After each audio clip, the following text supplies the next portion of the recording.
Man City won, Liverpool won. Little reaction video to the game that we witnessed today. I guess my initial thought is I feel like it's 2 points dropped from a perspective that I think we had enough chances and the way we played in that game that we should have taken all three. But in a situation and the season being as it is, I think it's a better point for us than it is for them. So listen, I'm not going to sit here and say, oh my God, like what a shambles. I think performance-wise, that's my team. That's Liverpool. I don't care what, if people got things to say about the second half and that they think that they sat back or they should have gone for it, what more? Listen, it's Man City. Yeah, there's multi-million pounds worth of talent out there that can change a game in a heartbeat. And I think sometimes you've got to accept that things haven't quite gone our way, the conditions or whatever. But we should have won that game, and I like that. That's the performance I want to see. That's the level of performance I want to see from my team. I think the way they started that game, frightening. I said to you before the game, I'm worried for this game because Man City have to win this game. And when Man City normally have that, you think they're on job. But today, I thought the way we started that game was brilliant. I thought we plateaued a bit, and then I thought we finished. I think it was a bit flat at the end, but I can live with that.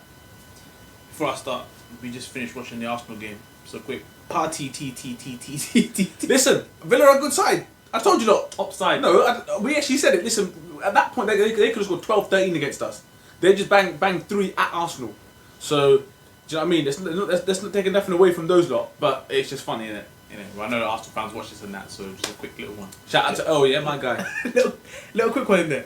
Anyway, but just like you said, I'm jumping on what you said. And I think yes, the game was amazing to watch. As a neutral or a fan of Liverpool or Man City, the actual game to watch the tactics, to see what was going on. You're literally your eyes everywhere to see what players doing what, who's going around the corners, doing what not. So in that sense, the game was quality, and it was down to fine margins for me. Like every little small mistake that a player made from either side, people bang, on it. Exactly. So I think even like poor touches or bad decision making, whatever it was, you can tell. Certain players that got away with certain things as well. Like there was some mistakes that like maybe Gomez done or whatever people had done. But you know what? I want to make a quick shout out. Is that people who always say, gradually makes point. Yeah, that they don't see what Genie does. They don't see what Genie does. Even today, they probably still won't see Genie done. But that guy, he is everywhere in that pitch. And to ask one player to do his role, from getting up and down against Man City, bruv. Against KDB. Listen, I know people sign him up, bro. And people are going to sit there and be like, oh yeah, but the goal came from him coming out of position or whatever. You're asking 2 people in centre midfield to play against 3 at majority of that game. You're asking for them to double up on the wingers because that's where their biggest threats are. So, listen, I'm not saying I don't think that you can hold too much blame for Genie for that. But I thought he was unbelievable today. Taking the ball in tight spaces, it's wet. Yes, he almost got caught in possession a couple of times, but he's brave, getting on the ball, playing, breaking up play. There's one time when they were breaking on Sterling, he chased him, won the ball back, and won the foul. I'm thinking, wow. So people that think that there's nothing he can do, sign him up. Sign him up. When I actually that example you talk of, when I saw Genie chase back Raheem Sterling, I literally went to him and said, "Is this some sort of cheater?" I never knew he had that much gas in him. Like Raheem Sterling leaves him for dead. Even in the first half, I think he kicked it past Trent and left him for dust. And my man Genie still, I think, was further on in the game. But like you said, I think I would definitely take. I predicted at the beginning of the game. He was predicting a loss. I said I think it will be a draw. I don't see Liverpool losing this game. At the same time, I knew it could be nip and tuck. And my biggest worry, I said to everyone at the beginning of the game, was I think this game would be won and lost in midfield. And there was periods in that game, and I have to say full credit to Man City, because Liverpool just could not get hold of the ball. Even they're losing out all the second balls, trying to get hold of the ball, not anywhere close. So I think the draw is a fair result. And we should have taken some of our chances in the first half. I mean, I don't know if anyone remembers, as soon as the game started, Bobby Firmino was through. And we looked at each other, and we just raised our hands up in fair, and we were saying, you know what, we love Bobby, yeah, but man does not help himself. He's low. Listen, he's low on confidence. People go through it. It's natural. It happens. But I think the play in the fault, firstly, ballsy from the manager, and I rate that. I remember saying it before, but maybe we can play him in that midfield and whatever. It works. It does work. But you're asking Jota to do a massive job for a start. You're asking him to do a massive job. How do you feel the game for Jota went, by the way? Because for me, I think the game went by him at the stage of this game. I think it's one of those that we've almost tried to do something to play Firmino. Yeah. So we've changed things to try and factor him in, but obviously you can't leave Jota out. So it's a nice headache for the manager to have. But you're asking someone to do a job then that's alien to them, and I think he did large parts of that game did miss him out. I did say to you, it felt as though he was occupying defenders, which was good, but you know, he's in the sides because he scored goals, so you'd almost want him to continue doing that. But at the same time, I thought performance-wise, I thought that as a neutral, if you're a neutral watching that game, you're thinking to yourself, wow, what a game of football I've just watched. Because it was brilliant. It was breathtaking. Both in Liverpool today, that's Liverpool. We talked about the performances before, and we've said if other teams watched it, they'll see the result and think, great. So I know you can argue and say, right, well, would you rather play poorly and win, or would you rather have that performance and draw? Now, it's a tough one because obviously you'd always want to win, but that level, that performance that you watched there, you love watching that. You do love watching that. So I mean, it's a rock and a hard place because the same in example that I used before when Liverpool have not played great. Bayern Munich will look at that and think, now they've won again. But today they look at that and say, oh, they've drawn, they've dropped points. Do you know what? You know what? Man City had all the ball and they were literally crowding up the midfield. This is what I was saying. Like the Liverpool actually showed that they can defend, and this is why you know when you go back to the Villa thing, it just baffled me. Like they couldn't shut the shop down. They said, listen, you know, shut and said, don't let anyone come through. That's what baffled me. But with Man City, they knew that we are fucking wasted out here. We need to reserve some of our energy here and some of the tactics and let them come at us and whatnot. And they did well because even in that period where Man City had all the ball, they didn't really carve up any clear chances. And even when you talk about Liverpool's chances, there weren't even that many clear chances for Liverpool's perspective. I mean, there were opportunities. Chances, man. There were chances that can you think of a really clear one? Well, Firmino at the beginning's got to do better there. There's the one where the cross came in, the keeper flapped and it landed at Jota's foot, and it just dribbled the shot through. They're the two that come to mind. But through the game, there was moments when you look at it and think, we've got to be better in those situations, or ask better questions and stuff like that. So for me, Matip, the guy coming in from an injury and just to put him into this game didn't really put a foot wrong. Passing was a bit rusty, I thought. Yeah. But then the pitch was a bit it was a slick pitch. I thought it was very good to see him back. Shame about Trent, but hopefully that means that Trent's not going to go on the international break now. You'd assume Thiago's not going to go on the international break. I don't think Matip's going. I don't think he's going with Cameroon. I don't know if he's retired or not. And that means that there's going to be some guys who are going to be able to get some rest and kind of get ready and come back. Hopefully, Fabinho by then should be back as well. So hopefully that means that we can get to that side. I think there's a couple of things I want to touch upon. I think our penalty, I thought was the Stonewall penalty, and I think Roy Keane summed it up pretty well when it comes to Walker. I've said this for a long time. I've said this about Walker for a long time. People get too gassed about Walker, playing him in the 3 for England and all this sort of stuff. Listen, Kyle Walker's great going forward. But just because he's better at defending than Trent doesn't mean that he's the complete package. He's not. As defenders go, Wan-Bissaka's a better defender than as a right-sided defender, right back, than any of them. Wan-Bissaka's the best defender out of all of them. I would agree. And I'm a Liverpool fan, and obviously I don't like Manchester United, but that's fact. That's facts. Kyle Walker is very rash, and he gets himself. It's always a lot of recoveries. Everyone thinks he's great, but it's because he's recovering because he's got pace. A lot of recoveries that he does.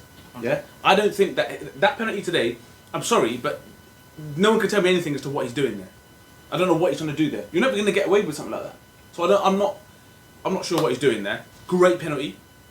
I get nervous with Salah's penalties because I think he just runs up and just bangs it, and it just hope. But today was a very good penalty. It was.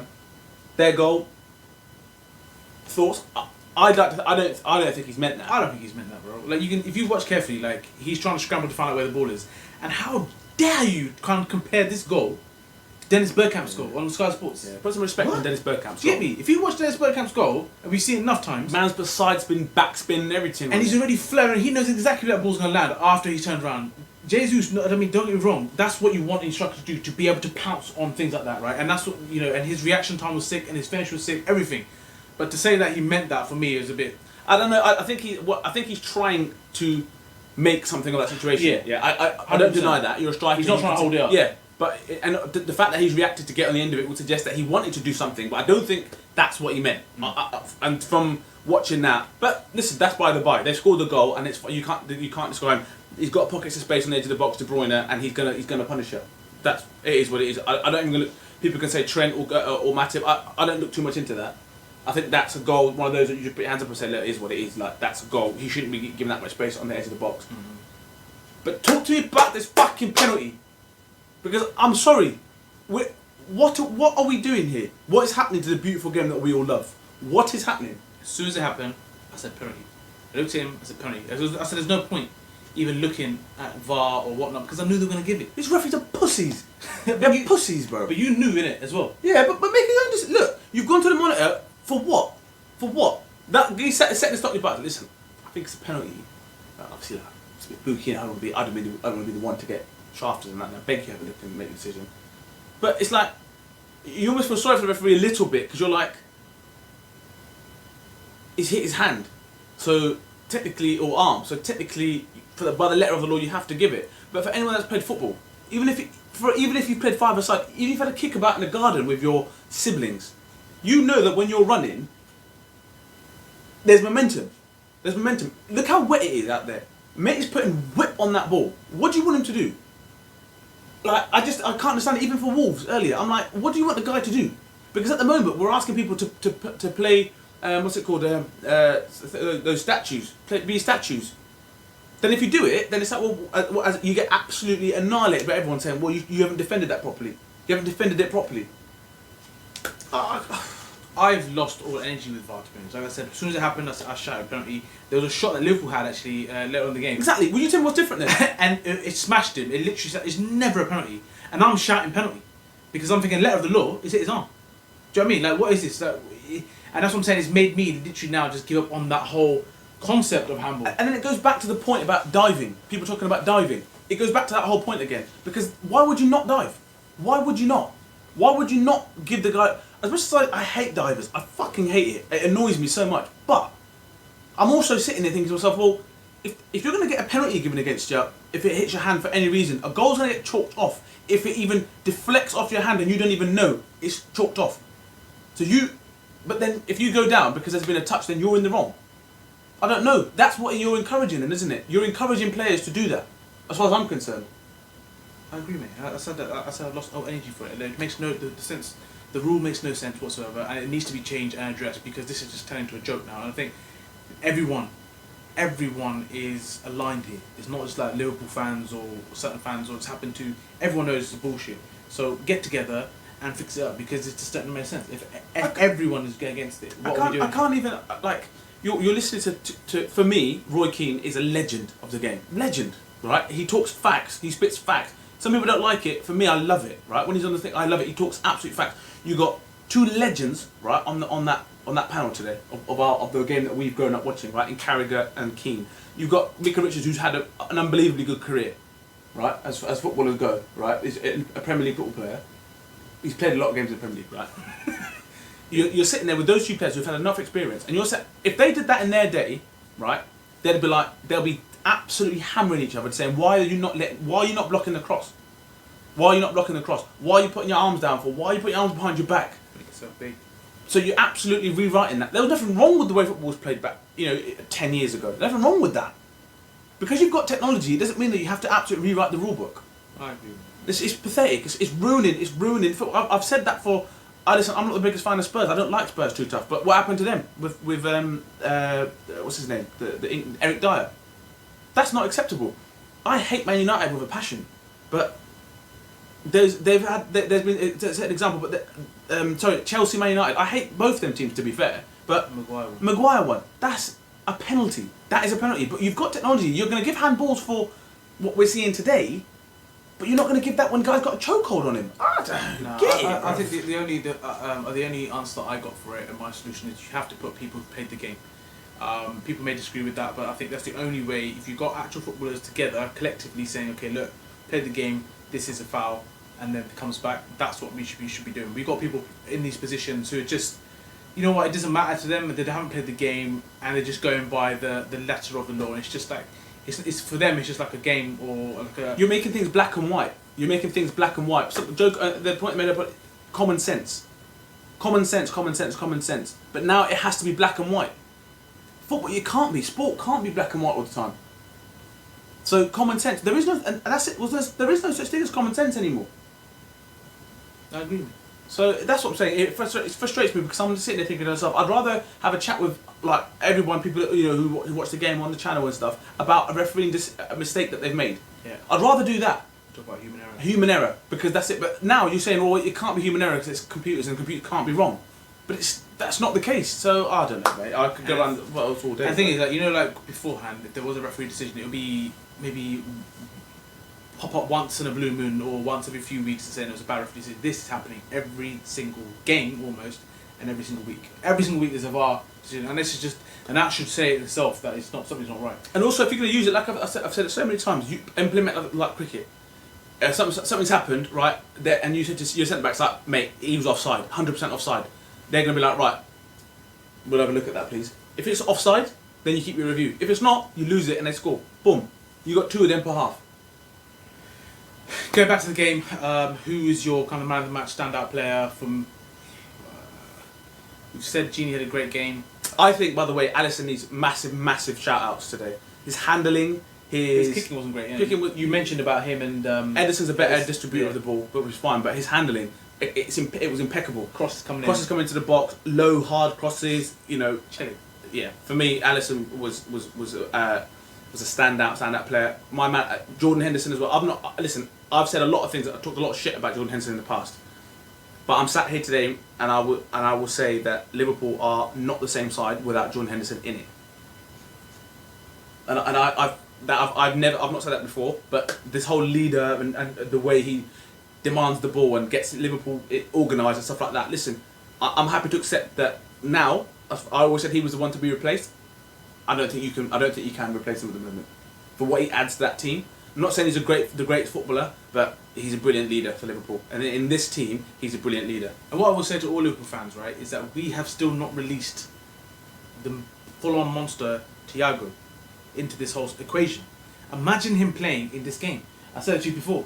If if Man City are going to take these risks, if Thiago's playing, oh dear Lord, it's a whole different ballgame. So, you know, I think what Liverpool are doing without the likes of these players, missing out without Fabinho, without Verge, without Thiago, do you know what I mean? There's so many injuries in there, mate. And then Naby, you know, he's come back to full fitness as well. We haven't even talked about Ox.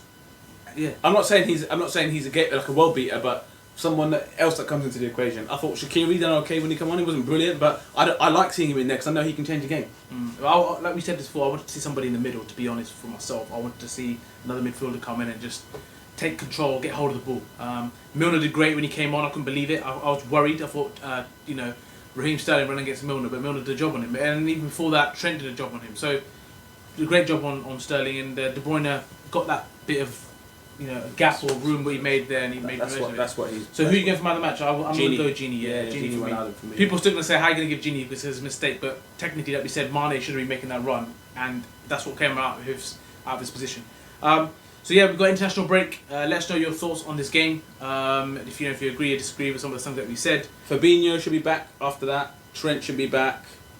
No, you don't know about Trent, but well, hopefully Trent will be back. So I don't know. There's a handful of players that Thiago hopefully should be back by then as well. So let's see how we do the other side. But until then, don't forget to share, like, and subscribe, and definitely comment. Peace.